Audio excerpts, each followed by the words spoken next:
Olá, seja bem-vindo ao nosso estudo bíblico online. Todas as quintas-feiras, às 20 horas, nos reunimos aqui para estudarmos juntos a palavra de Deus, para caminharmos um pouco aí no texto sagrado, né? Semana passada iniciamos uma nova série, né? Agora um estudo específico sobre os evangelhos sinópticos, né? Os evangelhos que foram escritos dentro da mesma ótica, dentro da mesma perspectiva. Mateus, Marcos e Lucas. Depois estudaremos o Evangelho de João ao final do estudo de Mateus, Marcos e Lucas. Pegaremos textos de Mateus, Marcos e Lucas e tentaremos sincronizar esses textos dentro de uma perspectiva linear histórica. Então você que está aí conosco, se prepare, anote, faça suas anotações, seus questionamentos, suas perguntas, e nós tentaremos caminhar juntos aqui para poder aprender um pouco mais. Serão várias quintas-feiras e 30 minutinhos, 30 e poucos minutos a cada quinta-feira, às 8 horas, para podermos estudar os evangelhos. Você é muito bem-vindo. Na semana passada nós contamos um pouco da perspectiva na introdução, na perspectiva histórica da confecção dos evangelhos, né? Mateus, Marcos, Mateus o cobrador de impostos, Marcos o discípulo de Pedro, o ex-cobrador de impostos, o apóstolo, e Lucas, o médico, discípulo de Paulo, né? Demos uma introdução e agora nós vamos iniciar especificamente no texto bíblico. Pegaremos o texto e tentaremos fazer leituras alternadas. Hoje, especificamente, começaremos no capítulo 1 de Mateus e no capítulo 1 também de Lucas. Por que não começaremos no capítulo 1 de Marcos? Porque o capítulo 1 de Marcos, ele já se encaixa no capítulo 3 de Mateus, né? Ele já começa falando a respeito de João Batista e não retrata aí esse momento inicial que nós temos de história, de geração em geração, de dinâmicas ligadas aos detalhes iniciais ali. O Evangelho de Marcos ele não retrata da forma como o Evangelho aqui de Mateus e de Lucas retrata. Então quero te convidar, sem mais delongas, para você abrir sua Bíblia em Mateus capítulo 1. Mateus capítulo 1, você vai ter conosco na sua tela também, para você poder acompanhar aí, da mesma forma que você pode ter na sua Bíblia, você tem aí na sua tela para você acompanhar. Capítulo 1 de Mateus, nós vamos ler. Esta primeira leitura é uma leitura um pouco quanto cansativa para nós, né? Leitura de genealogia para o brasileiro é difícil, mas ela é extremamente importante para este contexto no qual ela foi escrita. Mateus estava escrevendo aos judeus. Então, Mateus inicia o Evangelho de Jesus trazendo o registro da genealogia de Jesus Cristo. Acompanhem conosco. Registro da genealogia de Jesus Cristo, filho de Davi, filho de Abraão. Abraão gerou Isaque, Isaque gerou Jacó, Jacó gerou Judá e seus irmãos. Judá gerou Perez e Zerá, cuja mãe foi Tamar. Perez gerou Esrom, Esrom gerou Arão, Arão gerou Aminadab, Aminadab gerou Naasson, Naasson gerou Salmão, Salmão gerou Boaz, cuja mãe foi Raabe. Boaz gerou Obed, cuja mãe foi Ruth. Obed gerou Jessé, e Jessé gerou o rei Davi. Davi gerou Salomão, cuja mãe tinha sido mulher de Urias. Salomão gerou Roboão, Roboão gerou Abias, Abias gerou Asa, Asa gerou Josafá, Josafá gerou Jorão, Jorão gerou Uzias, Uzias gerou Jotão, Jotão gerou Acas, Acas gerou Ezequias, Ezequias gerou Manassés, Manassés gerou Amnon, Amnon gerou Josias, e Josias gerou Jeconias e seus irmãos no tempo do exílio na Babilônia. Depois do exílio na Babilônia, Jeconias gerou Salatiel, Salatiel gerou Zorobabel, Zorobabel gerou Abiúde, Abiúde gerou Eliaquim, Eliaquim gerou Azor, Azor gerou Sadoc, Sadoc gerou Aquim, Aquim gerou Eliúde, Eliúde gerou Eleazar, Eleazar gerou Matã, Matã gerou Jacó, Jacó gerou José, marido de Maria, da qual nasceu Jesus, que é chamado Cristo. Assim, ao todo houve 14 gerações de Abraão a Davi, 14 de Davi até o exílio na Babilônia e 14 do exílio até Cristo. Aqui Mateus, ele traz o registro da genealogia de Jesus como fato importante para fazer as conexões de que o Messias que viria da casa de Davi veio, né? Entenda que quando Mateus escreve, ele tem em mente o seu público-alvo, ele tem em mente o seu leitor, aquele que está ouvindo a sua mensagem, que está prestando atenção na sua mensagem. E para o judeu da época, esse registro genealógico faz todo o sentido do mundo. Para nós, talvez nem tanto, enquanto brasileiros, mas para o judeu da época fazia sentido, porque conectava, e para nós, teologicamente falando também, conecta Jesus à linhagem ali de Davi, à história também dessas gerações de Abraão até Davi, depois de Davi até o exílio. Então, ele vai fazendo essas conexões para que nós entendamos que o Messias vem do povo hebreu. Depois ele continua narrando o nascimento do Messias. Foi assim o nascimento, versículo 18, foi assim o nascimento de Jesus Cristo. Maria, sua mãe, estava prometida em casamento a José, mas antes que se unissem, achou-se grávida pelo Espírito Santo. Por ser José, seu marido, um homem justo, e não querendo expô-la à desonra pública, pretendia anular o casamento secretamente. Mas depois de ter pensado nisso, apareceu-lhe um anjo do Senhor em sonho e disse: José, filho de Davi, não tema receber Maria como sua esposa, pois o que nela foi gerado procede do Espírito Santo. Ela dará luz a um filho, ao qual você deverá dar-lhe o nome de Jesus, porque ele salvará o seu povo dos seus pecados. Tudo isso aconteceu para que se cumprisse o que o Senhor dissera pelo profeta: a virgem ficará grávida e dará luz a um filho, e lhe chamarão Emanuel, que significa Deus conosco. Ao acordar, José fez o que o anjo do Senhor lhe tinha ordenado, e recebeu Maria como sua esposa, mas não teve relações com ela, enquanto ela não deu à luz um filho, e lhes pôs o nome de Jesus. Ocorre a narrativa do nascimento do mestre, e algumas coisas são importantes nessa narrativa de Mateus. A primeira delas é que ele menciona o cumprimento da profecia. Maria, virgem, sem ter se deitado ainda com José, concebe do Espírito Santo, né?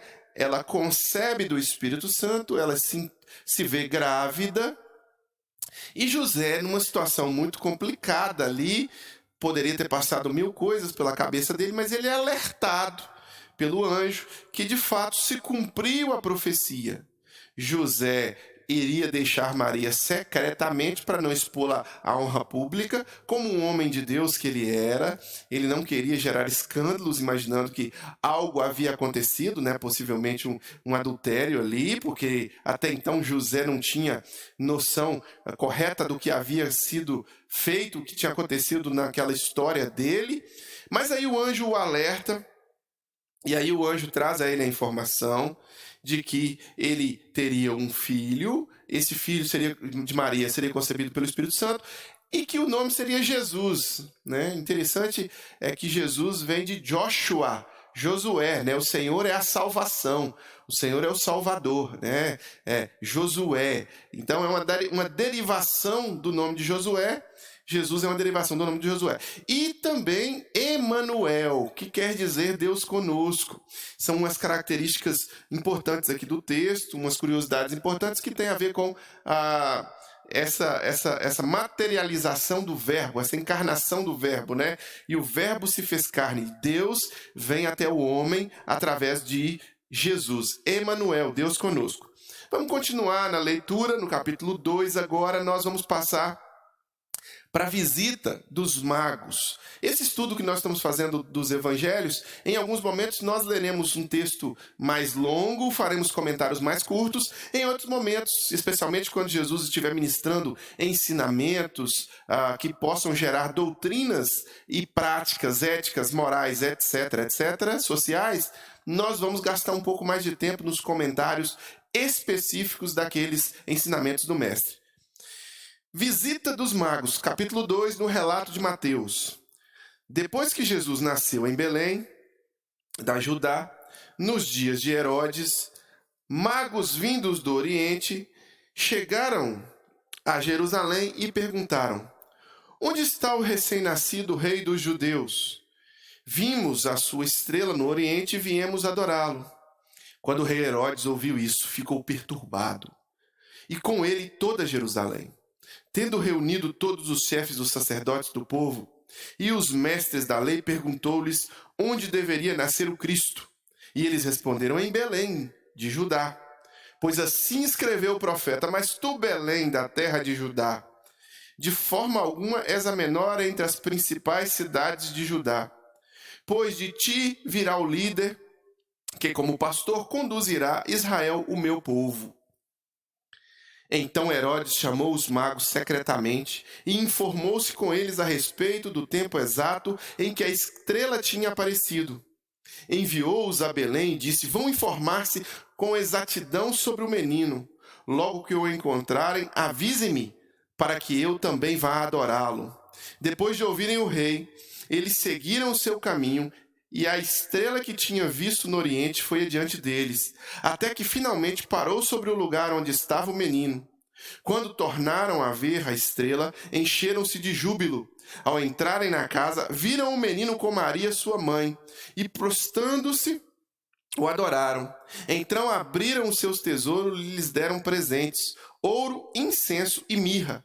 E tendo sido advertidos em sonho para não voltarem a Herodes, retornaram à sua terra por outro caminho. Aqui nós já passamos a visita dos magos do Oriente. A Bíblia em nenhum momento retrata que são reis, assim como a Bíblia também não retrata em nenhum momento que são três, né?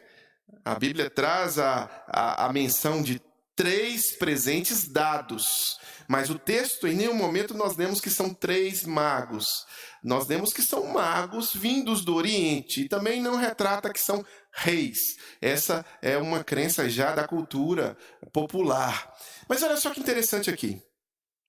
O mais interessante nessa parte do texto aqui é que nós observamos que os mestres da lei, os religiosos da época, os doutores da lei na época, não estiveram atentos para o nascimento do mestre. Eles estavam atentos para o lugar, porque eles sabiam a menção que o profeta havia trazido, é que nasceria em Belém. Mas eles não estavam atentos para outras questões que foram descobertas pelos magos do Oriente. Os magos do Oriente trazem a informação. Quando os magos passam em Herodes, que era o manda-chuva da época, Herodes, o rei, fica preocupado. Opa, tá vindo um rei para os judeus aí, que história é essa, que papo é esse? E Herodes fica querendo saber informações a respeito do nascimento do mestre Jesus, do rei dos judeus. Quando Herodes pergunta a respeito, os magos, neste momento agora, eles não têm a informação precisa, eles estão atrás, seguindo a estrela. Quando ele pergunta para os religiosos também não têm. Então Herodes dá a tarefa para que eles encontrem o menino e traga para Herodes a informação. Percebam que esse pequeno pedaço de texto compreende uma longa época temporal, um tempo maior do que só alguns minutos, ou algumas horas, ou alguns dias. Porque quando Jesus nasce na história bíblica, no relato bíblico, ele nasce depois, na manjedoura. E quando os magos do Oriente encontram Jesus, Jesus já está em casa. Então nós não sabemos quanto tempo, mais ou menos, aqui, com precisão, ou qual era a idade de Jesus, quando Jesus é visitado pelos magos do Oriente. Os magos empreendem uma viagem e chegam até Jesus. Agora, a época que ele chegou até Jesus, Jesus poderia não ser mais um bebezinho, conforme retrata, às vezes, o presépio ou as ilustrações que nós fazemos. Porque o tempo em que os magos demoram para chegar até Jesus é um tempo considerável. Mas quando os magos chegam até Jesus, apresentam os presentes, os 3 presentes, eles são advertidos também pelo poder de Deus de não irem até Herodes, e assim eles o fazem. Eles não vão até Herodes, eles acabam por, de certa forma, irem embora. O que acontece? Aqui, nós vemos que pode ter até mais que 1 ano de tempo, ou mais do que 2 anos, porque depois Herodes vai fazer um cálculo e Herodes manda matar todas as crianças. Você vai ver isso aqui na nossa leitura. Herodes manda matar todas as crianças abaixo de 2 anos, para tentar aniquilar, para tentar matar com Jesus e impedir que esse rei pudesse fazer sombra, ou mesmo tomar o reinado que era dele, né? Política pura, né? Prosseguindo, vamos continuar na leitura do texto para entendermos o desenrolar dos fatos. Com isso, houve a fuga para o Egito. Versículo 13 do capítulo 2 de Mateus. Depois que partiram, um anjo do Senhor apareceu a José em sonho e lhe disse: levante-se, tome o menino e sua mãe e fuja para o Egito. Fique lá até que eu diga, pois Herodes vai procurar o menino para matá-lo. Então ele se levantou, tomou o menino e sua mãe, durante a noite partiu para o Egito, onde ficou até a morte de Herodes. E assim se cumpriu o que o Senhor tinha dito pelo profeta: do Egito chamei o meu filho. Quando Herodes percebeu que havia sido enganado pelos magos, ficou furioso e ordenou que matassem todos os meninos de 2 anos para baixo, em Belém e nas proximidades, de acordo com a informação que havia obtido dos magos. Então se cumpriu o que fora dito pelo profeta Jeremias: ouvi uma voz em Ramá, choro e grande lamentação. E Raquel que chora por seus filhos e recusa ser consolada, porque já não existem. Os anjos alertam os magos que não dessem a informação para Herodes. Os magos fogem, partem dali.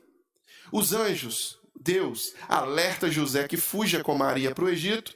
Assim acontece e as profecias ditas anteriormente vão se cumprindo, uma após a outra, inclusive a morte esse grande pranto, esse grande choro que houve, porque Herodes fica enfurecido e manda matar todas as crianças de 2 anos para baixo. Ele faz um cálculo ali da época que os magos viram a estrela, da época que os magos passaram por ele ali, trazendo a informação de que o rei dos judeus estaria nascendo naquele momento, e ele faz um cálculo até aquela presente data. E por isso nós imaginamos que Jesus talvez tivesse aí pouco mais de 1 ano, ou até mesmo 2 anos, quando os magos chegam a ter acesso a apresentar ali os seus presentes a Jesus, né? E aqui Herodes manda matar as crianças por puro política novamente, mais uma vez a política envolvida. Ele tinha medo que o rei dos judeus trouxesse ali uma liderança que pudesse ameaçá-lo. José e Maria fogem para o Egito e, prosseguindo, logo após isso, logo após as coisas se acalmarem, logo após Herodes morrer, logo após houve um momento de censo, de recenseamento, José e Maria voltam com seu filho para Jerusalém. Versículo 19 de Mateus, capítulo 2. Depois que Herodes morreu, um anjo do Senhor apareceu em sonho a José no Egito e disse-lhe: levante-se, tome o menino e sua mãe e vá para a terra de Israel, pois estão mortos os que procuravam tirar a vida do menino. Ele se levantou, tomou o menino e sua mãe e foi à terra de Israel. Mas ao ouvir que Arquelau estava reinando na Judéia, em lugar de seu pai Herodes, teve medo de ir para lá. Tendo sido avisado em sonho, retirou-se para a região da Galileia e foi viver numa cidade chamada Nazaré.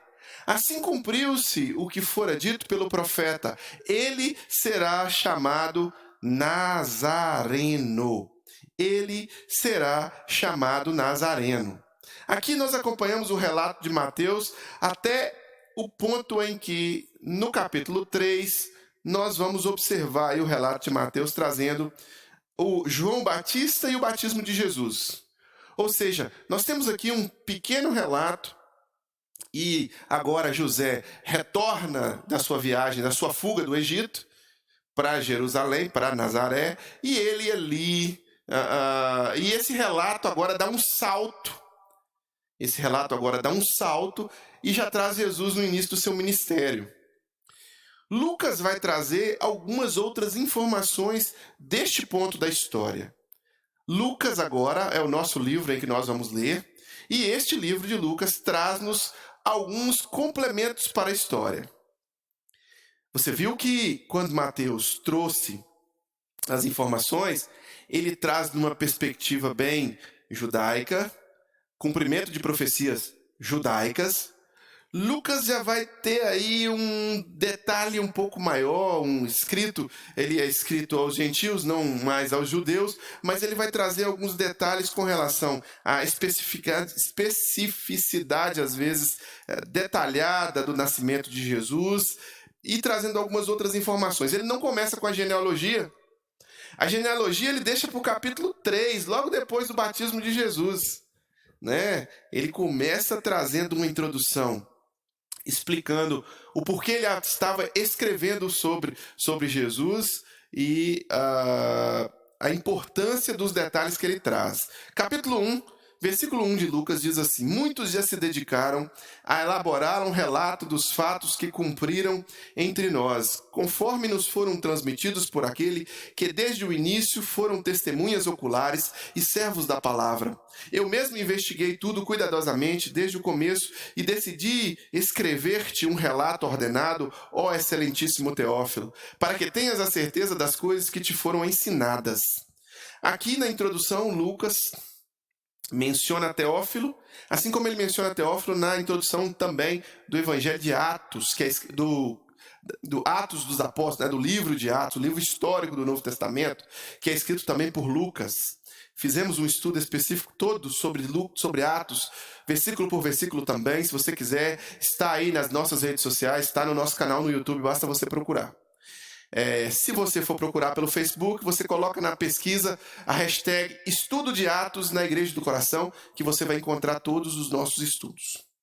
Pois bem, aqui ele menciona que fez uma pesquisa. Lucas pesquisa.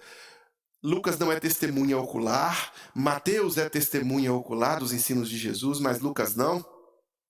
E ele faz um relato mais preciso sobre o nascimento, a vida de Jesus. Ele começa trazendo o nascimento de João Batista, coisa que não foi feita no Evangelho de Mateus. Então a gente vai agora acompanhar o Evangelho segundo Lucas, trazendo informações do nascimento de João Batista e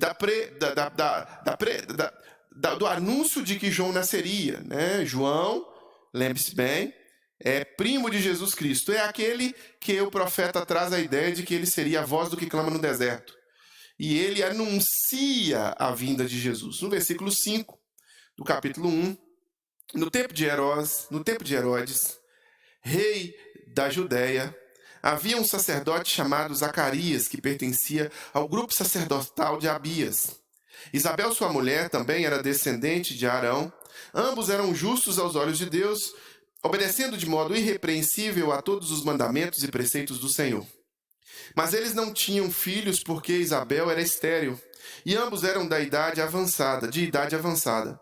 Certa vez, estando de serviço o seu grupo, Zacarias estava servindo como sacerdote diante de Deus, e ele foi escolhido por sorteio, de acordo com o costume do sacerdócio, para entrar no santuário do Senhor e oferecer incenso. Chegando a hora de oferecer incenso, o povo todo estava orando do lado de fora. Então, um anjo do Senhor apareceu a Zacarias à direita do altar do incenso. Quando Zacarias o viu, perturbou-se e foi dominado pelo medo. Mas o anjo lhe disse: Não tenha medo, Zacarias. Sua oração foi ouvida. Isabel, sua mulher, lhe dará um filho, e você lhe dará o nome de João, que será motivo de prazer e alegria para você, e muitos se alegrarão por causa do nascimento dele, pois será grande aos olhos do Senhor. Ele nunca tomará vinho nem bebida fermentada e será cheio do Espírito Santo. Desde antes do seu nascimento, fará retornar muitos dentre o povo de Israel ao Senhor, e o Senhor, o seu Deus, e irá diante do Senhor no espírito e no poder de Elias, para fazer voltar o coração dos pais a seus filhos, e os desobedientes à sabedoria dos justos, para deixar um povo preparado para o Senhor. Zacarias perguntou ao anjo: como posso ter certeza disso? Sou velho e minha mulher é de idade avançada. O anjo respondeu: sou Gabriel, o que está sempre na presença de Deus. Fui enviado para lhe transmitir estas boas novas. Agora você ficará mudo, não poderá falar até o dia em que isso acontecer, porque não acreditou em minhas palavras que se cumprirão no tempo oportuno. Enquanto isso, o povo esperava por Zacarias, estranhando sua demora no santuário. Quando saiu, não conseguiam falar nada. O povo percebeu então que ele tivera uma visão no santuário. Zacarias fazia sinais para eles, mas permanecia mudo. Quando se completou o seu período de serviço, ele voltou para casa. Depois disso, Isabel, sua mulher, engravidou e durante 5 meses não saiu de casa. E ela dizia: isto é obra do Senhor. Agora ele olhou para mim favoravelmente para desfazer minha humilhação perante o povo. Um relato aqui, né, de que o anjo anuncia que o João, o Batista, viria, né? João, o que seria importantíssimo. Ele é importante como um profeta, ele é importante como alguém enviado de Deus para trazer o povo ao arrependimento, né? E João prega o batismo do arrependimento, né? Nós vamos entrar no capítulo 3 de Mateus na semana que vem e vamos ver João pregando o batismo do arrependimento. Aqui, nós observando aqui no relato de Lucas, esses detalhes sobre a vida de João, de fato, são detalhes que se concretizam na pregação de João, né? Ele realmente se torna um profeta, ele realmente se torna alguém que anuncia a vinda do Messias, a vinda de Jesus. E aqui o nascimento de João, ele é predito, e agora o nascimento de Jesus também é predito. Versículo 26, capítulo 1 de Lucas. No sexto mês, Deus enviou o anjo Gabriel a Nazaré, cidade da Galileia, a uma virgem prometida em casamento, a certo homem chamado José, descendente de Davi. O nome da virgem era Maria. O anjo, aproximando-se dela, disse: alegre-se, agraciada, o Senhor está com você. Maria ficou perturbada com essas palavras, pensando no que poderia significar essa saudação. Mas o anjo lhe disse: não tenha medo, Maria, você foi agraciada por Deus. Você ficará grávida e dará à luz um filho, e lhe porá o nome de Jesus. Ele será grande, será chamado Filho do Altíssimo. O Senhor Deus lhe dará o trono de seu pai Davi, e ele reinará para sempre sobre o povo de Jacó. Seu reino jamais terá fim. Perguntou Maria ao anjo: como isso acontecerá? Como acontecerá isso se sou virgem? O anjo respondeu: o Espírito Santo virá sobre você, e o poder do Altíssimo a cobrirá com a sua sombra. Assim, aquele que há de nascer será chamado Santo Filho de Deus. Também Isabel, sua parenta, terá um filho na velhice. Aquela que diziam ser estéril já está em seu 6º mês de gestação, pois nada é impossível para Deus. Respondeu Maria: sou serva do Senhor, que aconteça comigo conforme sua palavra. Então o anjo a deixou. Aqui o médico Lucas vem trazendo alguns detalhes, né,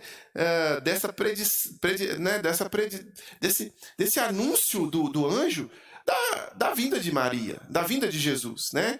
Maria recebe a informação. Mateus já não traz esses detalhes.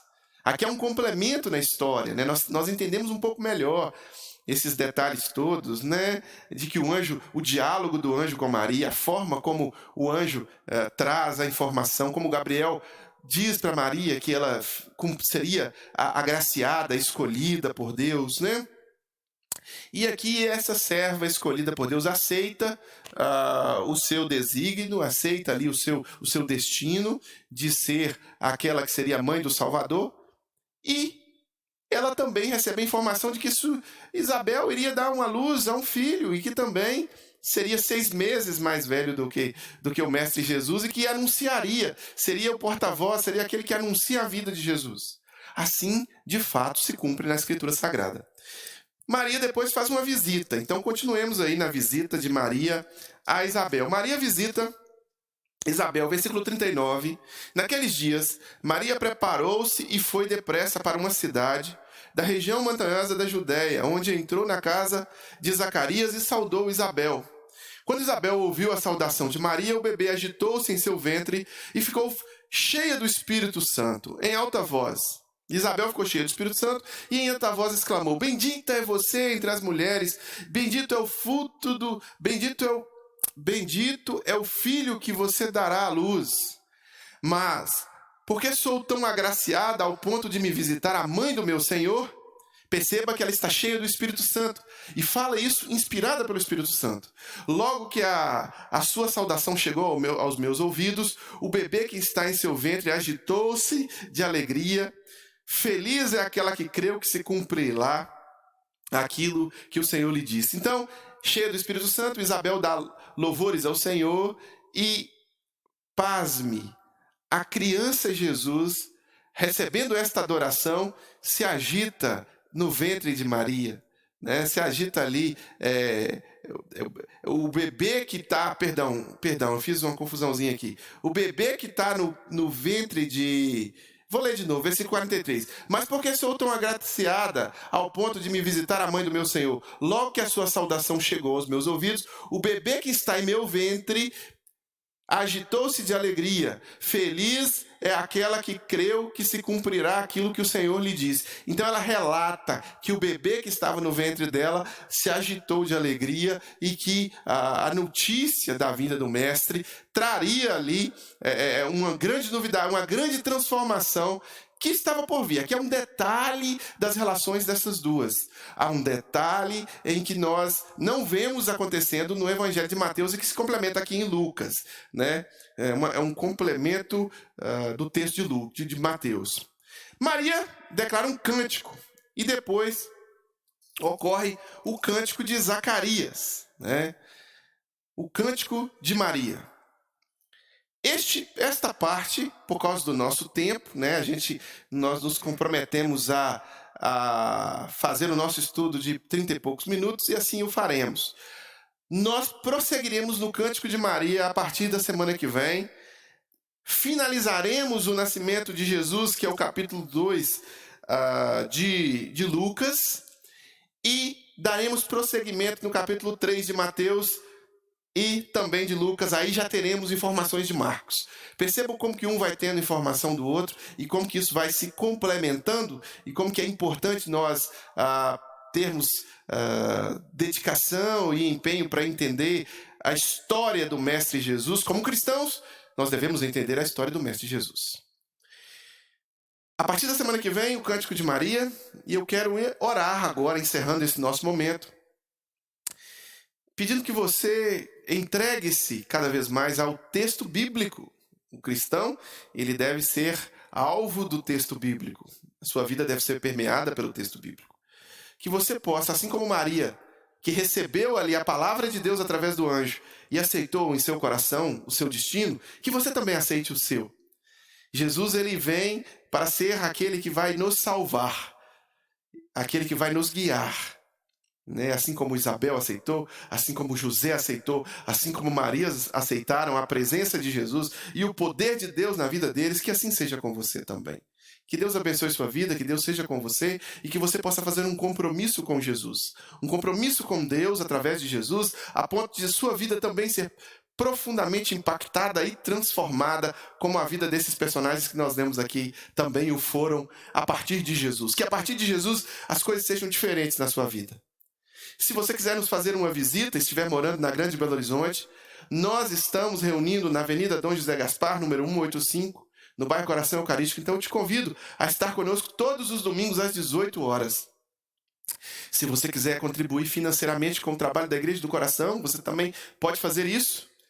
A informação está na sua tela aí, conta, agência, CNPJ, todo o recurso financeiro que entra para a Igreja do Coração, nós usamos para a propagação do Reino de Deus e para trabalhos sociais da igreja. Que você possa realmente contribuir e se envolver para que a gente possa expandir o nosso raio de ação, né? A chave Pix para contribuição é financeiro@igrejadocoração.com. Agora eu vou fazer uma oração pedindo a Deus que te abençoe, pedindo a Deus que seja com sua família e que assim juntos possamos nos conectar aqui para que a conexão do alto também seja feita. Semana que vem, 8 horas, 8 da noite, estaremos mais uma vez seguindo aí na leitura dos evangelhos sinópticos. Oremos. Pai, em nome de Jesus, oramos agora e pedimos a tua bênção sobre as nossas vidas. Oro agora por esta família representada na vida desta pessoa. Que o Senhor a abençoe, como o Senhor abençoa a vida de Maria, a família de José, que o Senhor abençoe também esta vida com a presença de Jesus. Que a presença de Jesus seja poderosamente abençoadora na vida desta pessoa e na vida desta família. E que possamos juntos caminhar com o Senhor e que possamos juntos aprender com o Senhor. Em nome de Jesus é nossa oração. Amém. Amém. Que Deus te abençoe, que Deus seja com você. Até o nosso próximo encontro.